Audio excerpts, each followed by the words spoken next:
you the opportunity to address the board on any item regarding the board business that is not on the agenda.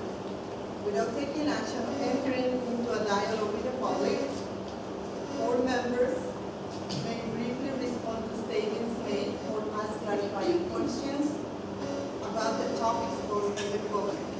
Your matters are referred to administration. Individual speakers are limited to 3 minutes each. And with that, I will invite any public comments.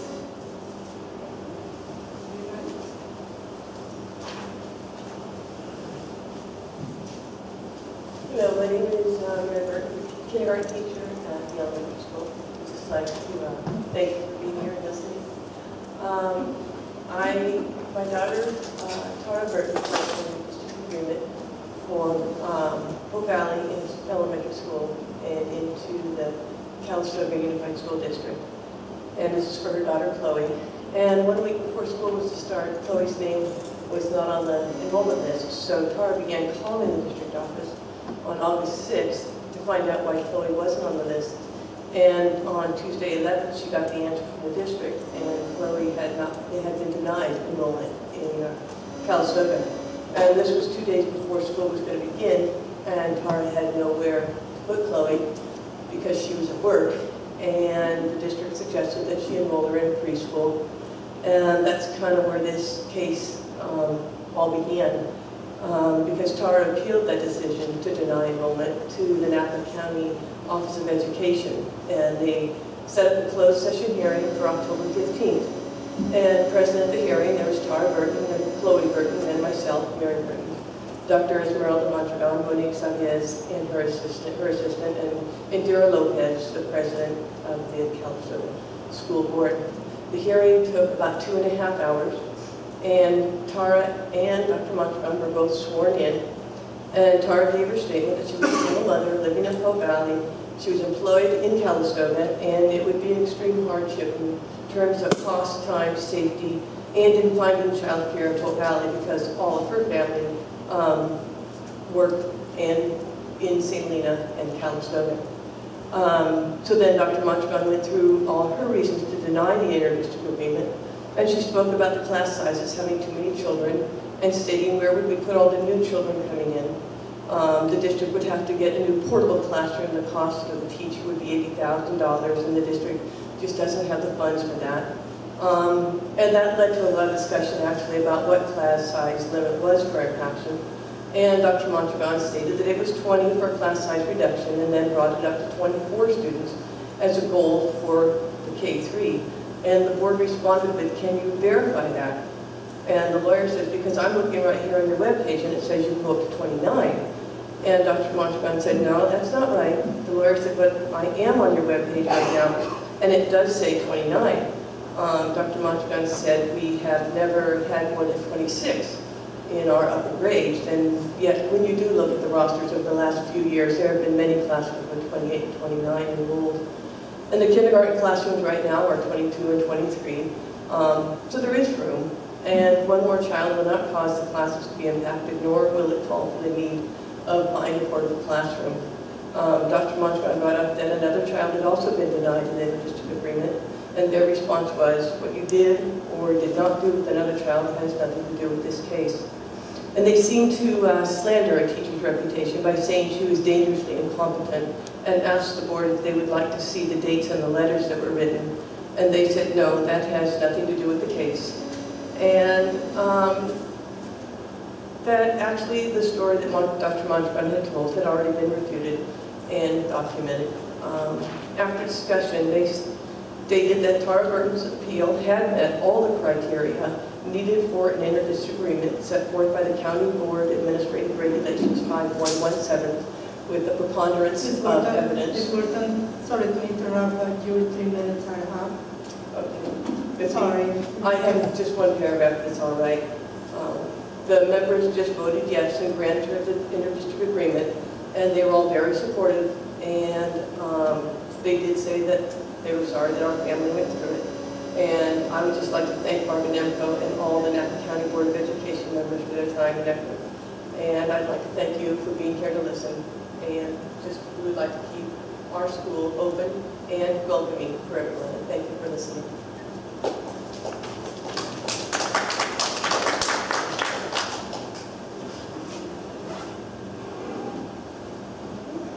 Somebody else?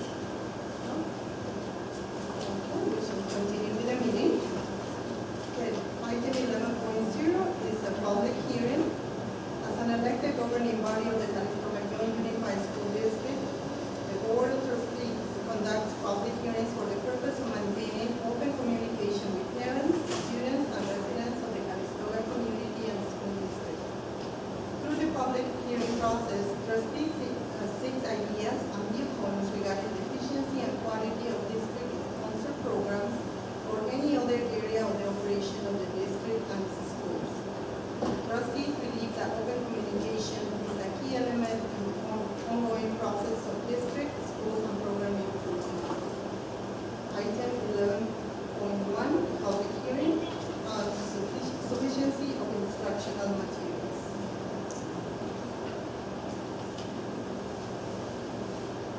At this time, we'd like to ask Jane Valentine, who was the Director of Educational Services for the district and has been working with us as a district to bring us into compliance with the alignment of home. Good evening.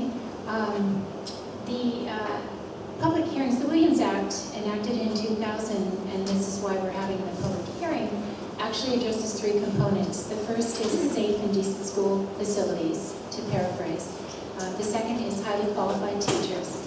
And the third is student access to instructional materials. It used to be that every 7 years, districts were required by the state in order to receive instructional materials funding, IMF funding, to adopt new materials every 7 years. In 2002, that last adoption list was begun and it expired in November of 2008. The districts are no longer required by the state of California to adopt brand new curricula. Hence, most districts throughout California are using curricula that is somewhere between 2002 and 2011 or 12, just prior to Common Core. The last major adoption was, I believe, 2007. So you'll see that some of our science materials, some of our social studies, some of our math was adopted, at least at the elementary setting, and then also at the junior, senior high school from what I can recall from their SARCs. 2006, 2007, there are some things that we are using currently that are 2002 and 2003, but most significantly, language arts program with supplemental curricula. Last year, there was a concerted effort through our office and working with James Brown to support instructional materials through the use of digital curricula and support programs. We spent over $250,000 last year in purchase of such programs to support language arts as Lexi Core 5, Dreambox for math, et cetera, et cetera. In addition to that, we purchased the Digits program, which is a math program 6, 7, 8. This year, we've spent over $100,000 to date. We've expanded the science textbook, which we also purchased last year, to 7th and 8th grade this year. They're also looking at the social studies textbook as well, again, another digital support. So my information to you is saying that we are well on our way to supporting Common Core, even though there is not an official Common Core ELA program out there yet from the state, but we're waiting to look at that. We're currently piloting math Common Core aligned at the elementary, and we have purchased Algebra 1, Algebra 2, and a Geometry Common Core at the high school level, as well as digital curricula, No-Ray, and UZLA, etc., just to name a few. So just kind of that's the state of where we are right now with regard to sufficiency of instruction materials. Any questions from the board, from the public?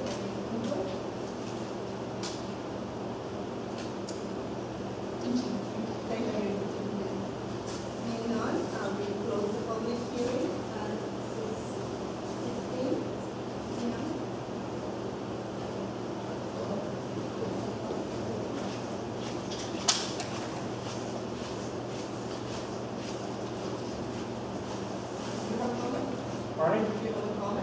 I do, if it's okay.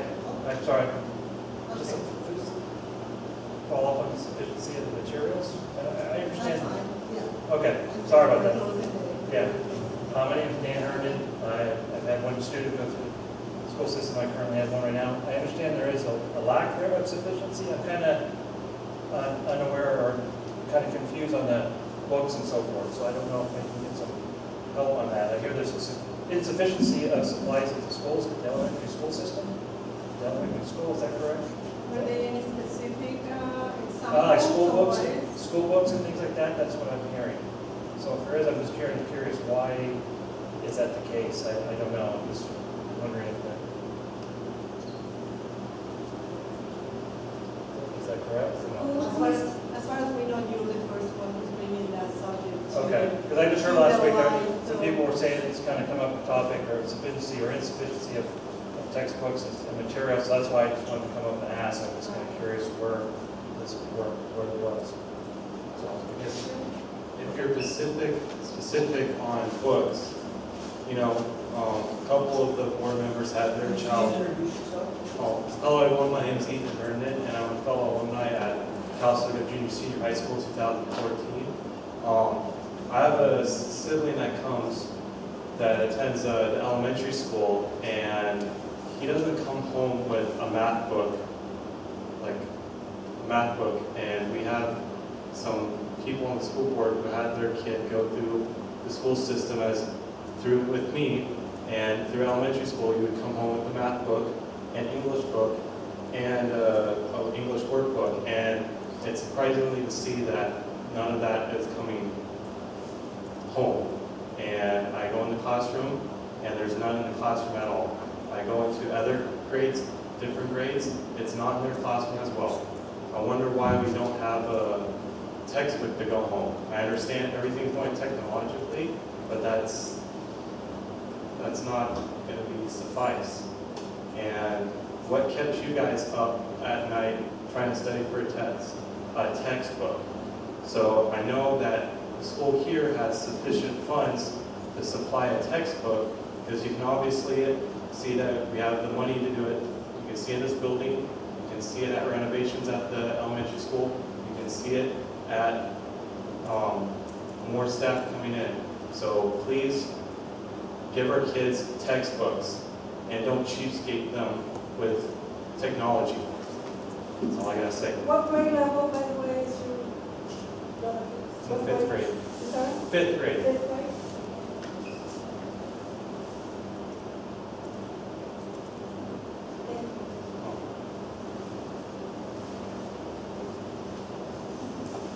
Any other comments from the public?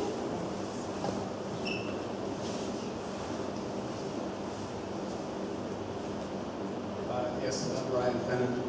I think one of the comments here, we did have access to the agenda, it's on the website. There's really no report for the public to comment on in this instance. It would be nice to have some kind of report that is in writing. I assume you have one there that James Bunting had provided to you, but there's really nothing for us to review and come in here and comment on. One thing I would note that you are late on having this hearing. You're required by law to have this by the end of the 8th week of the school year, and this is 11 and a half weeks in. So just so you know that you are behind on having this calendar. Thank you.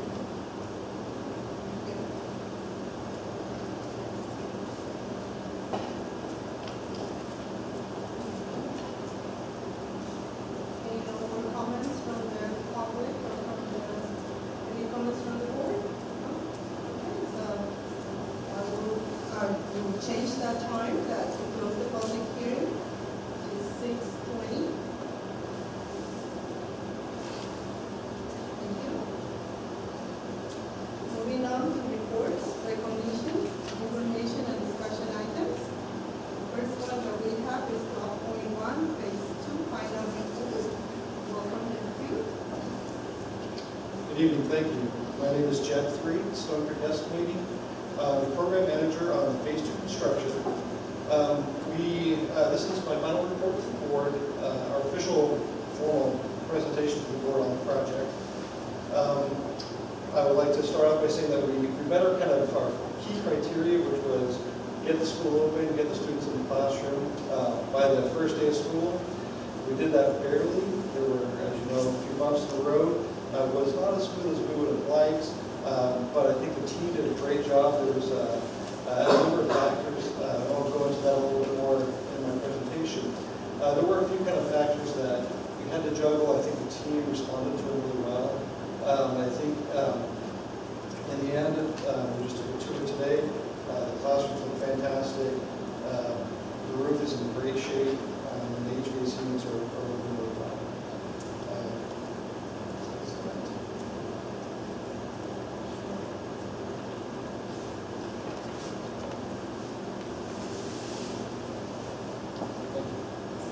So I want to introduce Christina Franco from Green Castellanos Architects.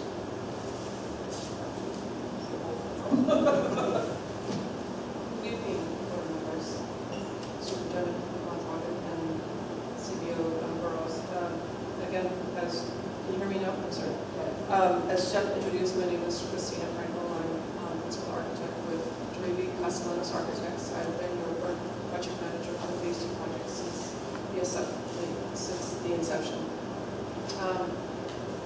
I thank you for the opportunity to give you an update of the successful project. The last time I was up here speaking to you about the project was prior to the project starting construction in the summer. I outlined the scope of work and what our goals for the project were and the outcomes. And I'm happy to report that that all of the district goals for the project were met as well as the outcomes. As you can see here, definitely have improved the educational and teaching environment for the classrooms 1 through 8. The teaching wall is a good example of that. It has 4 sliding whiteboards, a new projector, plenty of teacher storage, and what you can't see off to the side is blackout curtains that improve the students' ability when AV material is presented to have a better comprehension, and so they can see it better. We have, for the improved safety and code compliance, we have a full fire alarm upgrade at the elementary school that is fully automated and has a voice communication system. We also improved and added new kindergarten accessible bathrooms, which are required by code, as well as upgrading the boys and girls toilet rooms.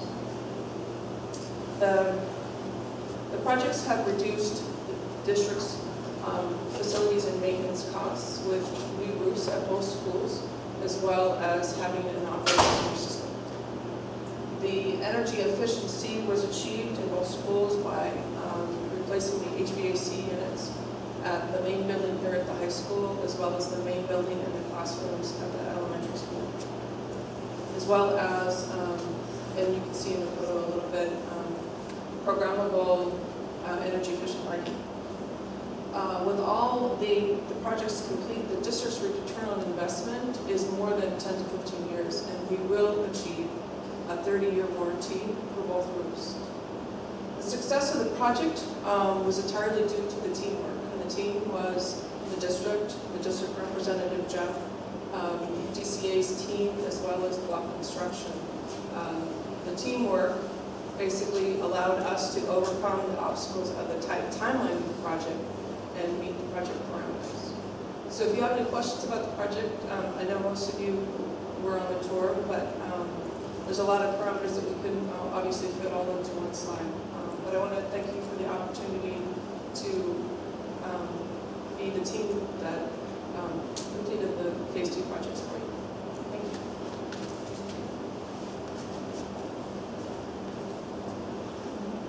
Thank you. So the next slide is just a summary of the budget. As you can see, we were, I have a green, but in black, $663. So, yeah, never seen it that close before. We did have some cost overruns on the construction side, So that was due to two key issues that contributed to that. The first issue was the DSA review. Because we put the project out to bid, because we're on a really tight timeline, we went out to bid before DSA approval. When we got the DSA approved drawings, we made a couple of, or we had to incorporate the changes. The issue is that DSA threw a couple of structural members into the drawings that looked, when we first reviewed them, said, okay, those aren't going to be too big of a deal. Turns out that they were a big deal, so we really got into it, kind of did our homework and investigated it. And it involved kind of tearing off the roof, beating up some of the structure underneath, and then putting it back down. The second complication happened that when we were doing that roofing work, it happened during the big heat wave that we had for about a 2-week duration. And what it did was, WAP was having a couple of heat-related illnesses reported. I think it was a couple days of it happening, and WAP's director of safety came up to take a look to see what was causing it. They took immediate action. Safety was number one. The district was told us we want safety to be number one. The team was focused on safety. And so through that, our block came up with some procedures to keep the guys safe. If they're up on a roof, if they're starting to get a little too hot, there's an air conditioner that they can come in and sit down in. Ice water form, they had to regularly kind of go in and cool off. Unfortunately, that's going to add a little bit of cost and extended the time frame for that work. And because we only had 8 weeks to do the project, kind of extending that work out a week just compressed the rest of the schedule. And so for the remaining 5 or 6 weeks of the project, it was just working all the time trying to get the project done on time to get the kids in the classroom. And so there were some additional costs incurred over what we had in the budget for contingency on the construction side. So you can see that our construction costs overall were about $116,000 over our approved budget. However, on the soft cost side, we were able to get some savings through a number of kind of budgeted items that we had there. So overall, the cost of the project fell within the COP by a pretty nearly margin. But we got it in there, and that has to do with a lot of teamwork that we did, a lot of creative ways of doing things. And kind of full disclosure, that $663 right there is possibly a couple more costs that may come in that we may jump over that a little bit.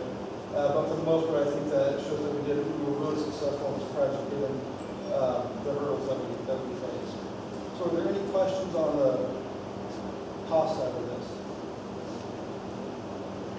Yeah. Not so much on the cost, but I meant to ask, there are some comments that the phone system may be a little buggy over there. And I wonder if you might comment on between that and the fire alarm system. Sure. To be honest, almost all the systems were a little bit buggy. And that just kind of comes with having it all put in. It takes a little while to kind of get the programming right. When some of these kind of error messages are coming up, getting the engineers to review it, to figure out, to get them all programmed in. We were talking about it earlier, that as sophisticated as technology is these days, these systems still have the same issues with every project. So it takes a little bit of time. I think we have most of the bugs worked out. Chris, is that right? Phone system, fire alarm system's running well. Fire alarm system's the good. PA system. I haven't heard anything about the phone system, but I wouldn't usually get those questions. So if we need to check into the phone system, I can definitely do that. We actually, I just talked to one interface, and I believe we do have the phone system problem resolved and figured out what the source was. It just took some time. Okay.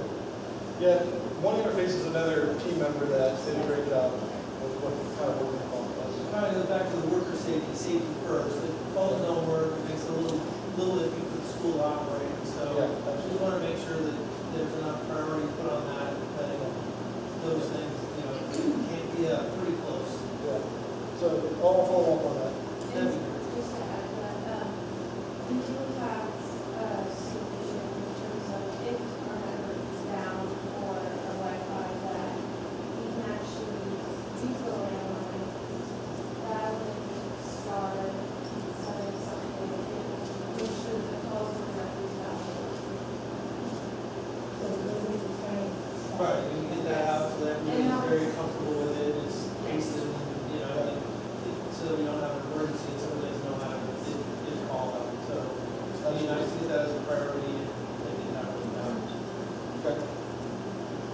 Any other questions?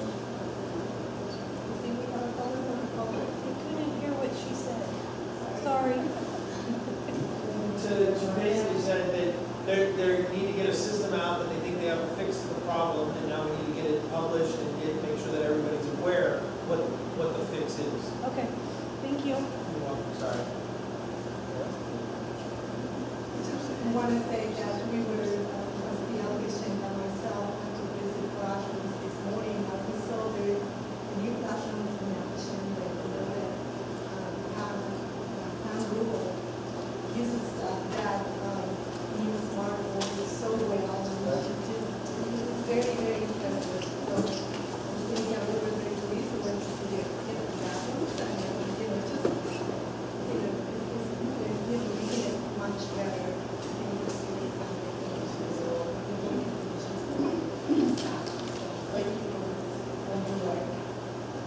Thanks. All right.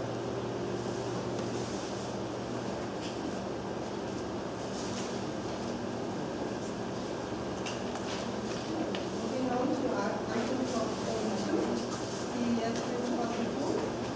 Bunting, acting principal.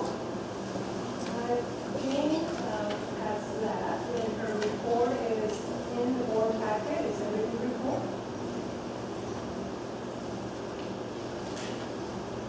So we can move to the next one. So we can go to the,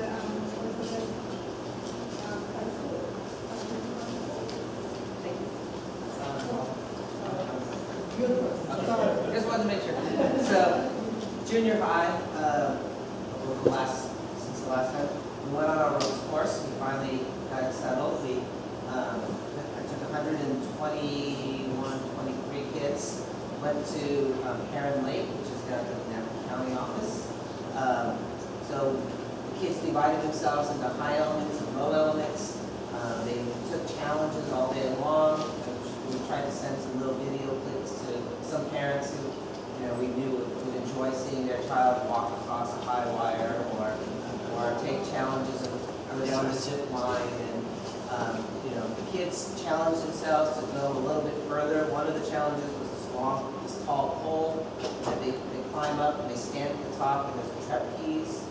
So they climb about 20 feet high, stand on top and jump off and try to catch the trapeze. Several kids got to the top and then kind of froze and weren't sure, because it's a long ways down if they look down. But for some of them to get to that next step to actually go a little bit further, it was kind of fun watching them. Also, on the low elements, there were challenges that they had to accomplish as teams, the groups of about 12 or 14 kids. And what really came out was the kids that you thought were real quiet were really good leaders, and they had great ideas and were able to communicate, a solution to everybody else, and then kids would test that out and try. You see them fail and try again, to try something a little bit different. So I thought it was a great experience. They pushed themselves. I learned a lot about, the different kids and what their strengths were and physical challenges as well. We also had our movie night. It was a whole school thing, but most kids who were junior high who showed up. We saw the film. It was called 120 Days. It's about an immigrant family, a man who was trying to get his life together because he was voluntary deportation back to Mexico, and he had to kind of decide, or the family had to decide, how are they going to manage the mother with the two daughters in the United States while the father goes back to Mexico. It goes along with the theme that we have right now in the junior high, which is immigration. We read the story "The Circuit" by Francisco Jimenez, and the kids are going to listen to him speak later this week. So he's did at St. Helena. So they're very excited because they know that Panchito in the story is who they get to go listen to. So they're excited. We just got confirmation of that. So we're super excited about going. I've been sending home newsletters to parents to kind of give them information about just kind of the weekly things that are coming up so that they have ideas about, for example, look for the field trip slips because they're coming home, please sign them and return them. The little things about attendance to make sure that they're calling in the attendance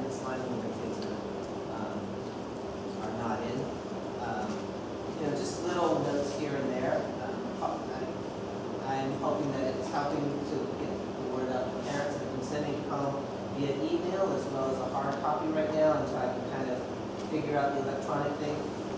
Some of the kids are telling me that they're getting it in their box in Spanish, and so I don't know how to get the parents the Spanish version and the kids the English version. We'll figure that out. Eventually, when the website comes up, I think what I'll do is just send them to a link, and they'll link into the website, and then I won't have that kind of messiness, and then I won't have to do a paper one. But like I said, it's kind of a process.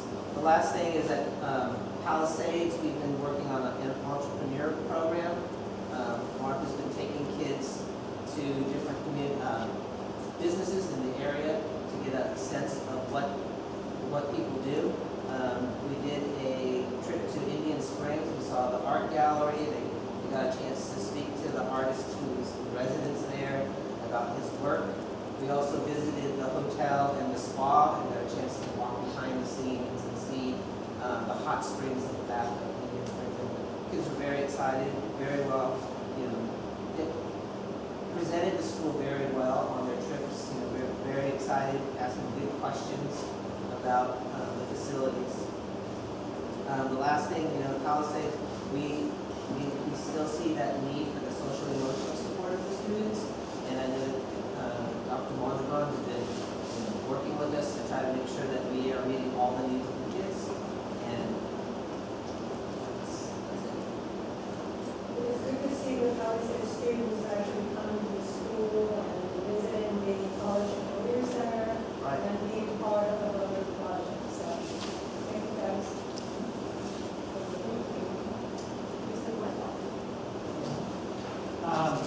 Mr. Kumamoto didn't highlight the page here. I think it's good to point out that Ms. Yoder put together a list of all our students who were academic and athletics.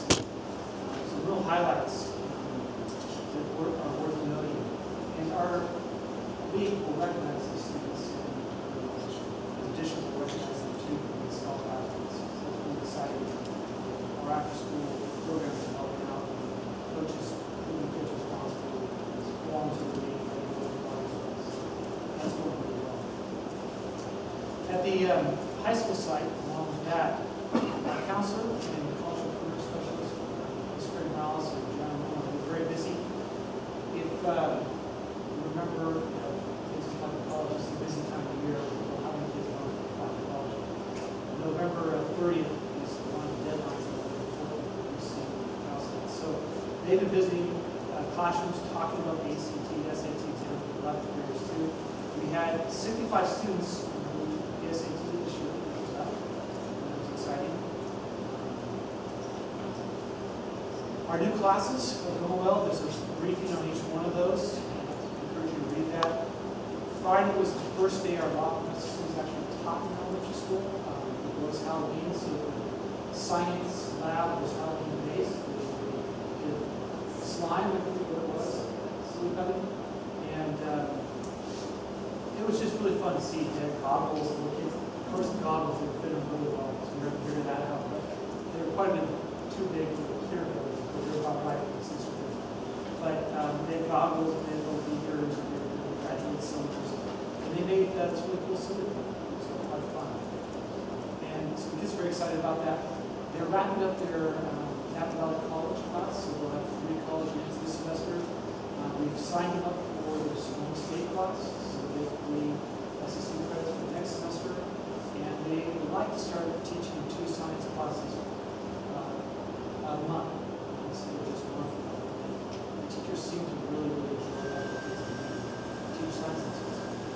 Our AP Spanish class is going extremely well. Students, because of the Spanish 4 class last year, as the teacher said, a rude awakening, but they're up to the challenge. It's great. And they're also getting that AP boost to their GPA, which is something good. Our computer science coding class, they find it fun to walk in there because they're programming these EV3 robotic units, and some of the programs are doing what they should be doing, all these different paths, and some are going different directions. But it's a learning process for how to code, how to build it into a device. So kids are enjoying that. I provided the link to our The Paw, is the name of our school newspaper. I encourage you to take a look at it.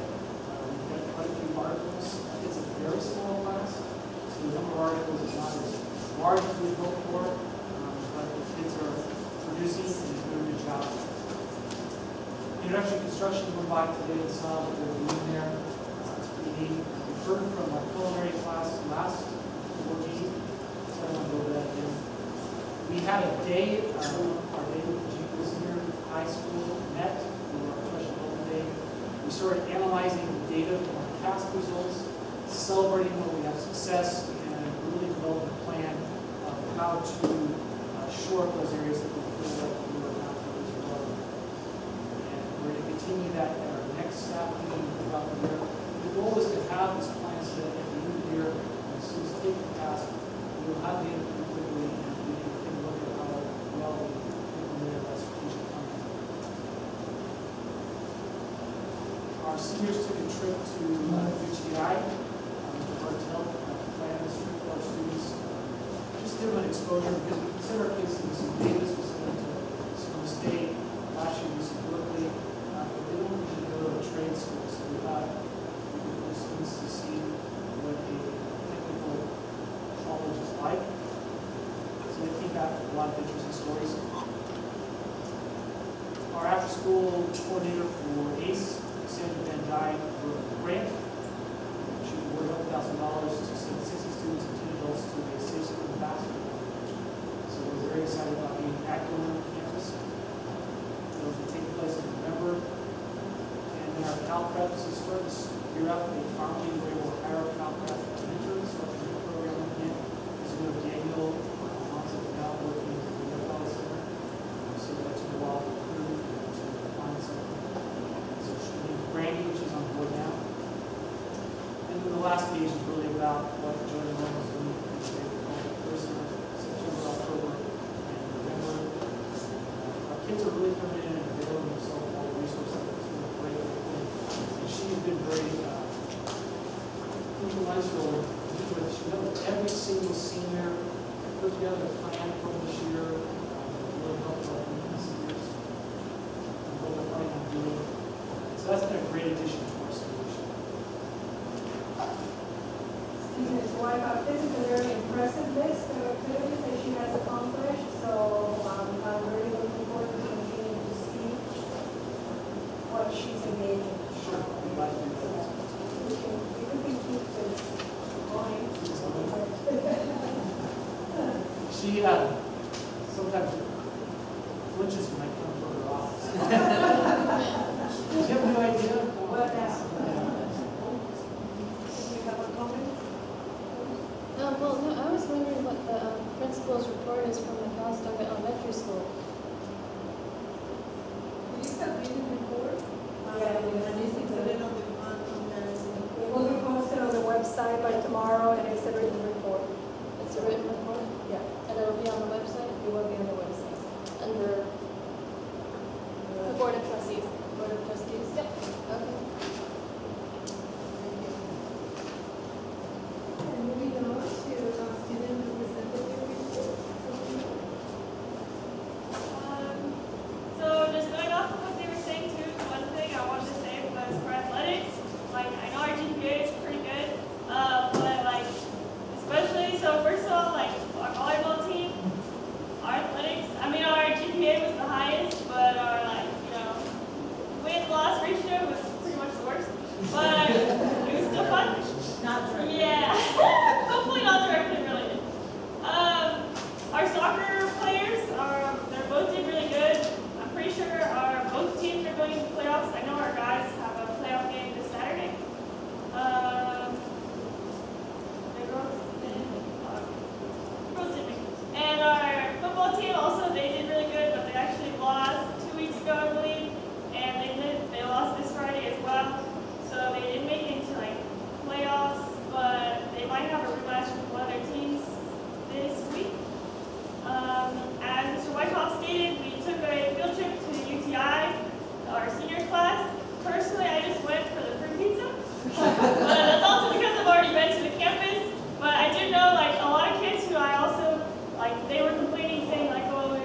it's not really a change, but just how lucky we are, did you see the donations that came in from CES and allowed them to meet the president to come and talk to us, but it's on the consent, but it's just hard not to call out loud as, wow, here comes a big chunk of change that was not part of the school budget into our district. So, big shout out to all the people, there's numerous people on that item, but thank you to everyone that participates in that, but I just think that needs a little extra recognition, so thank you for very much.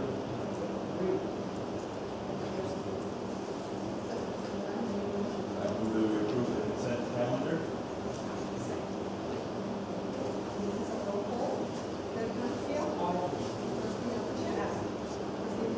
Aye. Aye.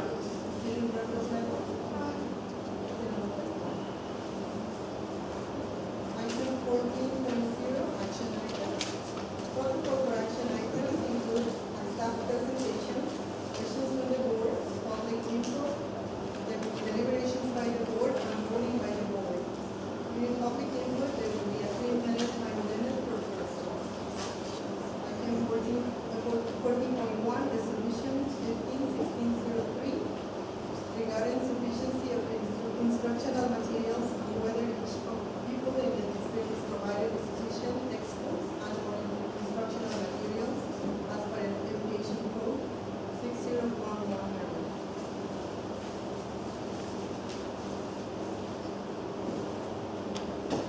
The recommendation. Move that we approve resolution 15-1603.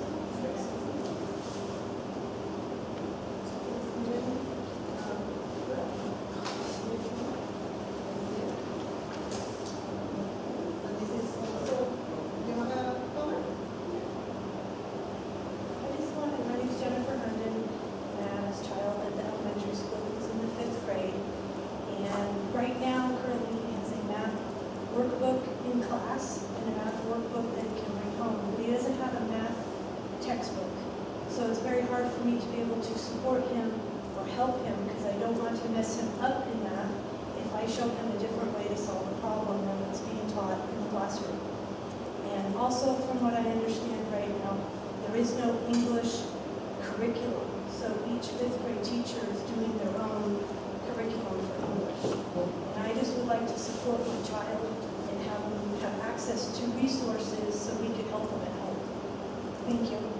I would like to request that you speak directly with the child's teacher, please, because the textbooks, as Jane Bunton discussed, they're there, basically, and the curriculum is there in all those subject areas. So you really need to have that conversation with the child. I have had the conversation with him, and there is no textbook to explain it to me how it's being taught in the classroom. It's come home as a worksheet, and it has all the problems. I can tell him how I would solve it, but I don't want to confuse him when he goes back into the So classroom. you're talking about the methodologies related to Common Core? Yes. We're waiting for the state for that. Yes. So as soon as the state basically provides us with an adoption list, we will do so. For now, we're only required to use what has already been adopted and approved by the state. Because you even go to the Math Expressions website, I used to be able to go there, and they would have a practice spot that I parents. looked in my math in the lower grades and math expressions in the upper grades. That's all we have at this point. Okay. The website doesn't even have the support it used to for prior textbooks. We're waiting for the state. Okay. That's all we're doing at this point. And we're not the only district in the state of California. Okay?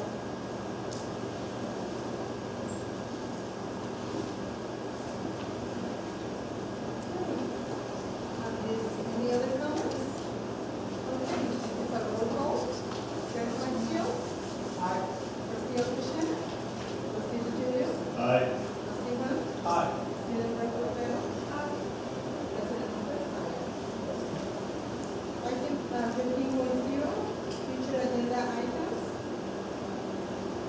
Anything that we want to add or remove? As discussed, we have the governance workshop, and as Director suggested again, that perhaps we meet on the 11th in January, meaning that the board will be nominated and elected and the new president. So my recommendation would be that we have a 2-hour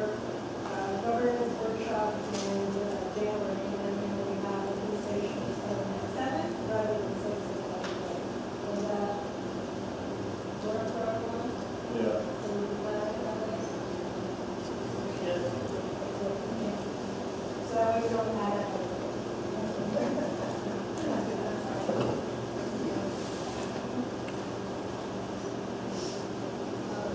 Item 16.2, the board calendar.